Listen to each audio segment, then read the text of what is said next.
pleasant day to all viewers. I am John Lereskin and I am with my partner Lara Escalante. Together, we will be discussing to you the China policing system.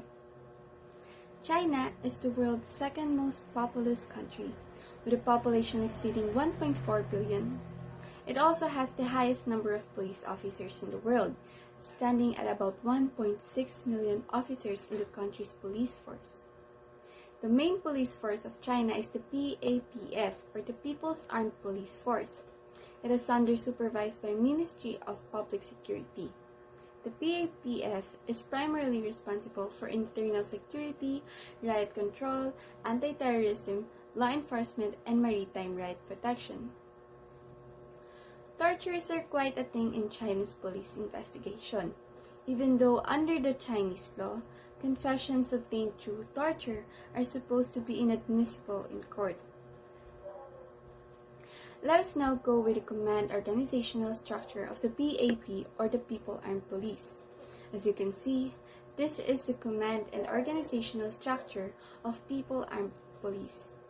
But we will be focusing more on with the IGC, Border Defense, Guard Corps, and Firefighting Corps. The IGC, or the Internal Guard Corps, plays an important role in maintaining China's social stability and order. They are constantly involved in assisting the regular police in fighting crimes. The Border Defense's role or responsibility is more on inspections, security, and patrol functions around border areas. The responsibilities of Guard Corps circle around with the protection of members of the National People's Congress and the National Consultative Conference of Political Affairs, as well as high-ranking provincial and municipal government and party officials. And lastly, we have the Firefighting Corps. Basically, they are the ones who conduct fire prevention and suppression tasks. And now here are the list of requirements for you to be qualified to be a people's policeman.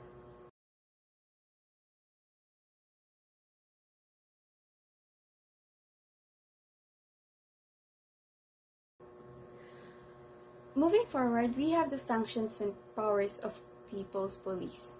The People's Policemen of public security organs shall, in accordance with the Division of Responsibilities, perform the following duties according to law.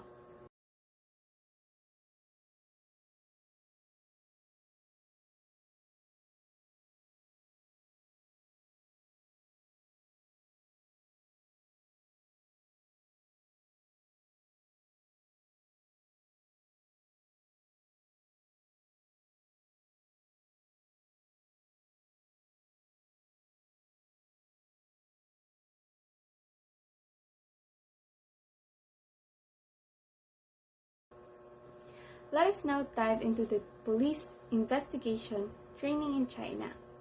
In the mid-2000s, the Chinese government said that they would start taping police interrogations to prevent forced confessions and the use of torture to extract confessions. When it comes to training, they have painful practices such as pounding their knees with tape to improve posture. The cadets in special anti-terrorist squads have motorcycle driven over their chest, and they also practice martial arts for close combat training. There are many high-tech police equipment in China. There is a widespread use of surveillance cameras in China, and Shenzhen Police has access to 20,000 police cameras and 180,000 indoors and outdoor closed-circuit television cameras owned by businesses and government agencies and linked into the police system.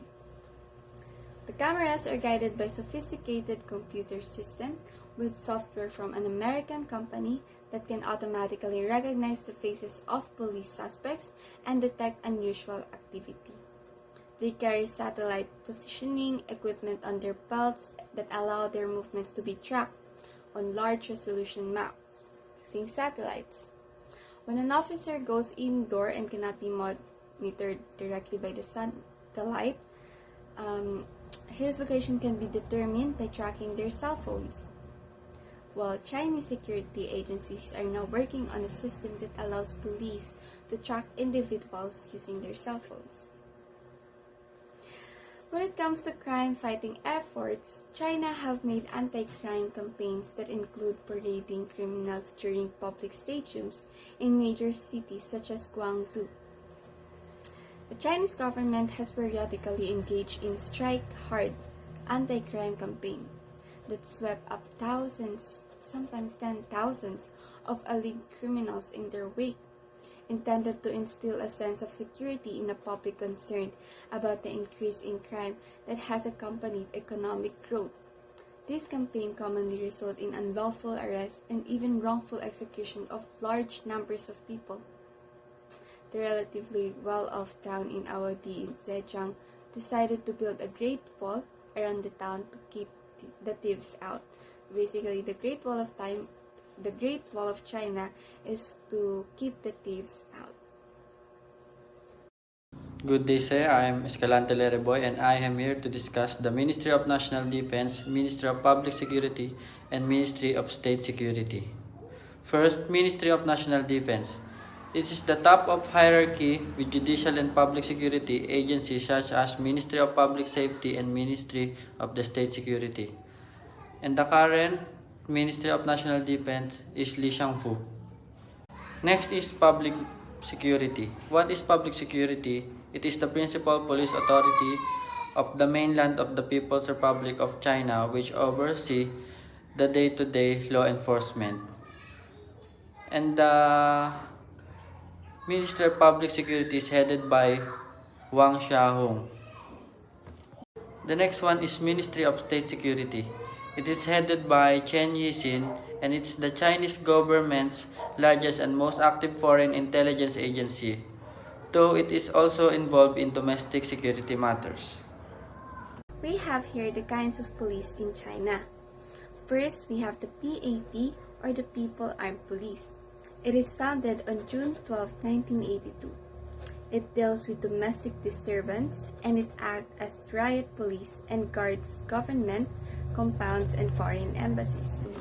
Next is State Security Police, formed July 1983, safeguard state security, prevent foreign espionage, sabotage, and conspiracies.